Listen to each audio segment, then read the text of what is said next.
Hey everybody, Timothy Archibald here. I am the Associate Director of the School of Photography. Communication Arts Photo Annual has just announced their winners, and our own student, Kishan Kumar Kannan, is a winner. He is going to be in the Communication Arts Photo Annual. This publication has been like a voice in the photo industry forever. Digging around my house here, I got a copy that I remember I picked up I think in Tucson, Arizona in 1986. People have always turned to this publication to see cutting edge, just fascinating photography, really. And so I'm so psyched that we have Kishan here to share his work and to introduce us to his photograph that he calls Gothic, which is was created for a class and then is now in the photo annual. Kishan, thanks for joining us. I'll let you so take much. it. Good afternoon. So this is my Photoshop file, and then these are the layers. This is the final image. So the idea behind this picture was to show a gothic levitation kind of feel, and where the model is it appears to be like she's levitating, but actually I did not shoot it that way. It was she was standing on the floor, so it's all like Photoshop tricks. Nice. Hey, let's see that behind the scenes photograph that I think you showed me that kind of showed the studio.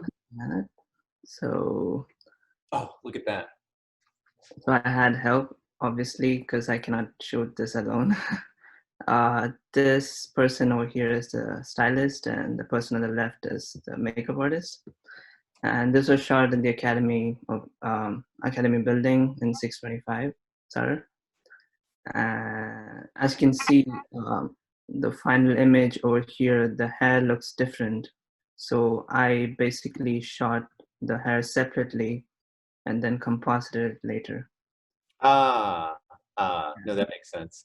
Hey, that's great. Let's look at your layered file because I think seeing your work is really fascinating here. So let me show you the background first. So this one, I shot this location in City Hall, San Francisco. Mm-hmm.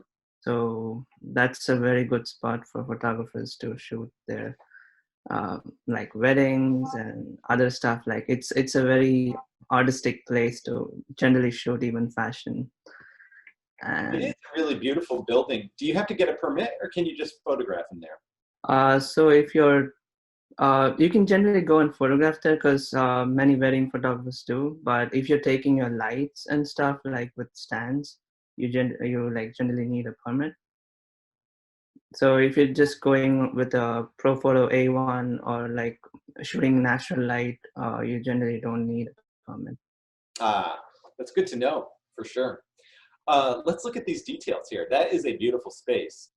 So if you see this layer, I named it as this group. I named this as retouching background. So I retouched a couple of things. I removed a couple of things. So there is a signboard here, and then I added light to the other light, which was not glowing that time. And then I removed the signboard over here, and then there was some reflections over here, which I had to remove. I guess it's in this layer. Oh yeah, the main chain, like this thing hanging over here. Oh yeah. The whole thing out.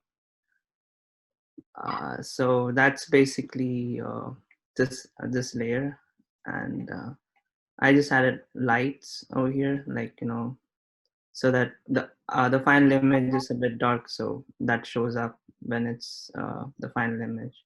Oh, for sure. Yeah. No, it seems kind of misty. Mm-hmm. So a couple of more adjustment layers, curves, and layers to adjust the exposure. So the whole idea over here is I first sketched the idea, sketched the whole scene. So I chose this location, I sketched the scene, and then I actually planned everything. So that's how I know how the lighting has to be in the scene. So this layer over here is called light again. So I added the light over here on the top, but in the final image, it looks like it's natural light, but it's not. Oh, it really does look like natural light, for sure. Yeah. So if you plan the scene first, it's really helpful. And this is the layer for the model. And as you can see, there's so many retouching layers. Like, it's just that, let me show you the image first. Sure. So this is how she was when I placed her in the beginning. Mm-hmm. So that's completely not in sync with the scene. As you can see, no color coding and stuff. And then I add one by one, like I dodge and burn in some areas, and then remove some blemishes and like sharpen the image a bit, and then add color layers. So now if you see, slowly it looks like she's right there.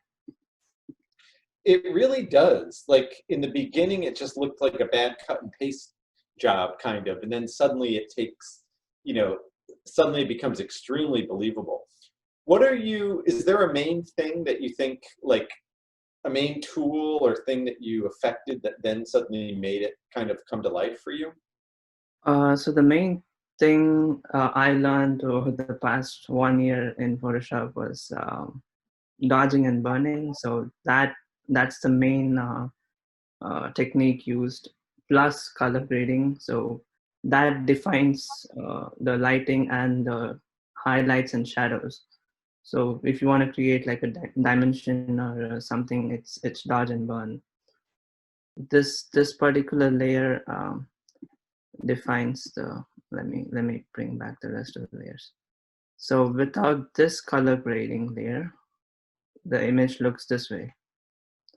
So this is basically a layer called color. You can either use color lookup or photo filter. They have various options, and you can decide what kind of color grade you want. So I chose some more olive tail kind of look. It's mainly used in movies, so that brings out a lot of contrast. Yeah. Without that, it looks a bit flat, and now it looks more dramatic. Oh yeah, the cold tone kind of pushes those things into the darkness, and then the warmth of those whatever's going on doors. Yeah, no, that does work. And then we get to see her in such a kind of grand way there. Mm-hmm. Yeah, that's really beautiful. So now you knew how to light in the studio. Like first you had your location, correct? Yes. Then you shot in the studio? It's easier if you actually shoot your location first. So let me show you the location. So this is the actual location. Mm-hmm. So if you plan and show the location first, you would know how the lighting is in the location. But there are some composites where you shoot multiple locations and then stitch them together. So this did not require that, but generally that's also done. That makes sense. That makes sense. That makes things a bit more complicated, but the main idea comes when you sketch everything. So it comes with practice. I used to be horrible at this. I'm still not perfect, I would say. I make mistakes as well, but over practice, like I get the lighting right. And it's all about the dodge and burn technique. So right. I'm getting better. Right. Oh, I think you're great at this. Oh, the color in that is really beautiful. The warms and the colds, that really just came out great. So congratulations. Thanks for making time for us here, and we will let you go. That was great talking to you. Yeah, nice talking to you too. All right, have a good day. Thank you. Bye-bye.